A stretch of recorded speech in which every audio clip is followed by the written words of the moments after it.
But that's why, because the world's changed. When we got in the business, you had to learn how to door knock. You had to be on the phone. You had to make cold calls. You had to do certain steps to hone your craft. You got to do something 10,000 times to be good at it. Nobody's knocking on doors anymore. Nobody's picking up the phone anymore because nobody's answering on the other end. Nobody's answering the door when you go knock because there's a Ring doorbell camera. Who are you? Well, I'm the real estate guy.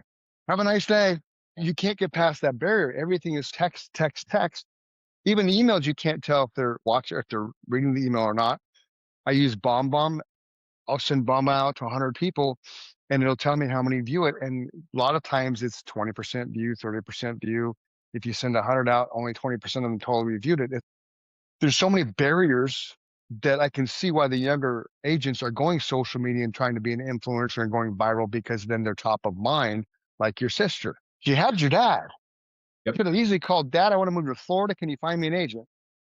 Dad would have said, great, I'll find you an agent. But instead, she clamped on to this person she saw on social media, the community knowledge and experience. That's how she went with them and bought it. I think more and more of the agents that come into this field are going to do social media more than they are the historic things that have proven to work, because that's too much work. You get your stripes by transactions, right?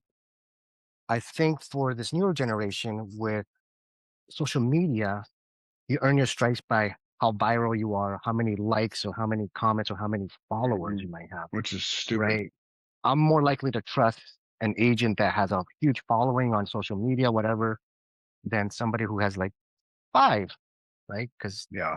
but I mean, and I know it's not the way it's supposed to be, but I think with the advances of social media, I think that's where a lot of the younger generation is, that little check mark, right? That you Yeah. hear on Twitter or, oh yeah, they're legit, they're approved. People Well, talk. we can all be meta verified. You spend $12 a month. I'm meta verified on Facebook and Instagram. That's has nothing You're to an do with your influencer. spirit. Yeah, You're has nothing to do with whether you're influenced or not. It's the check just means you're verified, meaning that you're less likely to get hacked. And when people don't know you in your friend request, and they're going to see that check mark and understand, okay, this isn't a spot, this isn't a BAM or spam, legit. Who's gone through the verification process?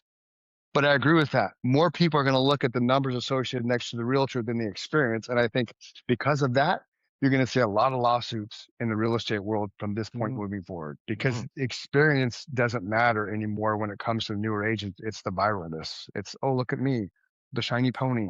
There was a study that was done, and God, I don't, NAR or I honestly don't know, realtor.com maybe. This is like 2018. I remember my first year, I think, what did I start? End of 2017.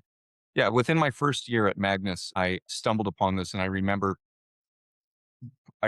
talking to agents about it. There was a study that was done, like a massive meta whatever study, where a bunch of different categories and questions that all basically had to do with trust. Okay. A bunch of questions were answered, polls were taken, surveys were taken, and people who had bought or sold a home using a realtor in the last year, it ended up being like the overwhelming factor that went into why they worked with that particular realtor was trust. So it wasn't like who had the biggest brand, who had spent the most money, who charged the least, who knew the most, who was whatever, who was who did I trust? So social media can help build trust really, really quick, you know? But what else helps build trust is, meeting people and networking